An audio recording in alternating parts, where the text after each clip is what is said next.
haddaba maradaasi gabadhu ay tahay inay xirato markay gurigeeda ka baxayso culimadu waxay u sheegaan shuruud haddii laga helo ay xijaab noqonayso haddii laga waayo inaanay noqonahayn shuruuddaasi qur-aanka iyo xadiidka nabiga caleyhi salaatu wasalaam bay culimadu ay kasoo qaataan shuruudda waxaa kow ka ah maradu inay tahay maro gabadha jidhkeeda oo dhan wada qarinaysa madaxa laga bilaabo ilaa lugaha waa inay qarinayso wejiga iyo gacmaha culimadu waxay u badan yihiin inaanay cawro ahayn oo haddii ay banaanaadaan aanay wax dhibaatay aanay ku jirin sida afdalka wanaagsanna ay tahay iyaga laftooda gabadhu inay asturto ay qariso shardiga labaad wuxuu yahay maradu waa inay tahay maro ballaadhan oo gabadhii aan ku dheganayn oo hadday ku dhegto xubnaheedii bay muujinaysaa quruxdeedii bay dibadda usoo saaraysaa ilaahayna subxana watacala wuxu uhi walaa yubdiina ziinatahunna dumarku yaanay muujinin quruxdooda macnaa ha qariyaan shardiga saddexaad wuxuu yahay waa inay tahay maro qara leh oo midabkii jidhku aanu ka dhex muuqan ahayn oo haddii ay maradu tahay maro khafiifa oo midabkii jidhkeeda laga dhex arkaayo dee may qarin gabadhaasi quruxdeedii banaanka ayay taallaa shardiga waxa weeyaan afraad wuxuu yahay maradaasi maro qurux leh oo maro biliceeda waa inaanay noqon waayo dee in qurux lagu qariyaabaa lagu talagalay haddii iyadu qurux noqoto indhihii ragga ayay soo jeedinaysaa dabeetana arrintaasi waddo fitna ayay noqon kartaa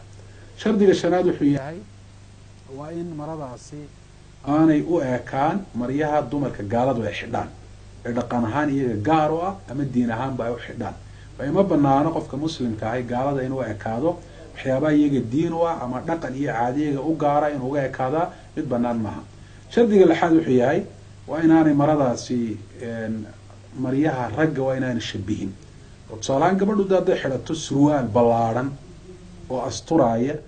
dee surwaalku maryaha ragga ayuu kamid yahay garaan surwaalka dee muuqda ee waxba aan laga dul xidhan dumarka ragga isku shabahana rasuulku caleyhi salaatu wasalaam uu nacdalay saasoo kale ragga dumarka isu ekaysiiya shardiga kale wuxuu yahay maradaasi waa inaanay noqon maro udug lagu shiday sida uunsi oo kale ama cadar lagu buufiyo waa inaanay noqon oo taasi shareecadu ma ogola nabigu caleyhi salaatu wasalaam hadal adag buu ka yidhi gabadha cadar intay isku shubto ama uunsi ku baxaysa nabigu caleyhi salaatu wasalaam zaniya ayaaba ku sheegay waayo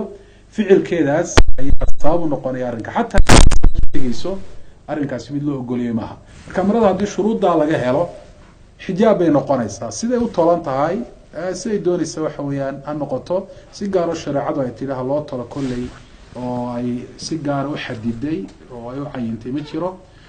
xijaabka marka ayna weydiisay kolley hadalka inanta waxaa ku jiray inuu xoogay jileecu ku jiro yaanu aadba usii jilicsanaan waxaan leeyahay waa inaanu jilicsanaan oo mid ku dhegaya jidhkeeda xubnihii markaa muujinaya waa inaanu noqon sida markaa afdalka ahina waa inay xidhato xijaabka markaa isasaarka ah ee aadka u asturaya ee aan jidhkeediina aan ku dhegahayn oo kaasi qaabka u tolan yahay marka la eego iyo maryaha jilicsana laga sameeyaba waxaa dhici karta inuu jidhkeedii ku dhego deetana xubnaheedii banaanka usoo saaro wallahu aclam